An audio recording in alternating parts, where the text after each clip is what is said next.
Gang warfare in East Los Angeles is on the rise and is more violent than ever. Yesterday, we reported on the organization of the gangs and the increasing use of deadly weapons. Today, Geraldo Rivera reports on the efforts of the community and the police to reduce the violence. This is a parking lot in East Los Angeles, and the men you see here are the warlords from 8th Street gangs. A short time ago, this could only have meant that a gang war was about to begin, but not now, at least not this time. For the past few months, an uneasy peace has prevailed among 8 of the 18 East LA street gangs. The partial peace has been achieved through the joint efforts of state and county youth workers and the gang members themselves. There are other outward indications that peace has at least a chance in this community. For example, last week a member of the Lopez gang died in prison. On the sidewalks in front of his parents' home, members of many different gangs gathered to pay their respects. A show of camaraderie that would have been impossible a few months ago. But as one member of the Arizona gang says, peace isn't going to happen overnight. It didn't take one day for the war in Vietnam to stop. The same thing here. What we're trying to do is trying to stop the things that are going on. But it ain't going to take one day. It'll take maybe 6, maybe to a year, maybe never. Leo Cortez is a county youth worker. Once a gang member, he feels his main job is attacking the frustration and bitterness born of chronic unemployment. Leo tries to get private industry to help also by providing jobs. They give us a good opportunity for 60 jobs. It's not zero jobs, it's permanent jobs.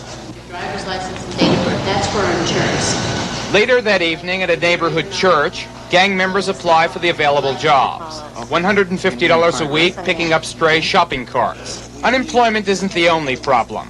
Others are recreation and the lack of community support. For the Mariana gang, a night out with the boys means gathering around a bonfire in a vacant lot. They want to stop all the violence around the community, but yet they don't show they don't show us no effort in helping us out when we ask them for something that we need. The LA Sheriff's Department is also involved in the fight for peace. Special gang relations units have been established. Their job is to get to know the gangs and stop violence before it starts. Officers Gil Carrillo and Art Arellano cruise the troubled neighborhoods, trying to keep things cool. But their message isn't always a popular one, especially to those who've recently been on the receiving end of a shotgun blast. If somebody comes down here and shoots my pet, I'm going to blow them away. On the assumption that the gangs who play together won't kill each other, the state has funded an inter-gang program. Community workers set up this Sunday afternoon football game between 2 gangs, El Hoyo and Arizona.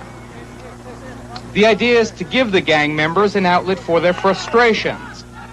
But as you'll see, despite all the effort, peace remains a fragile and elusive commodity. This game, for example, ended abruptly when violence erupted on the sidelines between 2 rival gang members. From shouts, the fight escalated when weapons were produced. Watch in slow motion.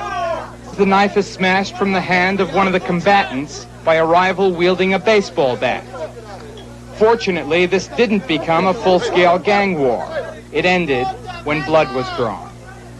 After decades of ritualized violence, peace isn't going to come easy to East LA. As you just saw at what was supposed to be a peaceful football game, old hatreds are hard to overcome. Will the gang wars ever stop?